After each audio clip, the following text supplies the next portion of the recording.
Pergi rumah jati, Cik. Ni tak mana, Cik? Pegang je dia. Pegang je. Mat. Oh, dia dua pintu Cik? Belakangnya ada seat lagi ke?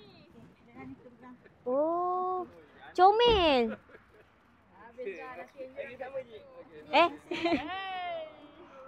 Nasi Cik. Wah, kita comel lah. Keretanya Bos Sunjaya punya besar, Acik punya hammer se. Depan tu hammer.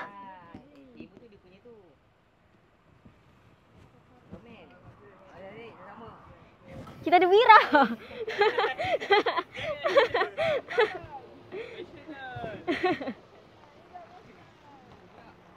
Wow. Bye. Datang lagi, Cik. Sol. So, geng kita daripada Batu Pahat kali ni orang dekat pula. Alhamdulillah. Pilih custom. Apa? Betul. Almari soleh. Almari soleh. Jati. Almari saja 9,000 lebih. Sebab apa? Acik nak custom. Itu je. Okay? Roto. Kau mari kali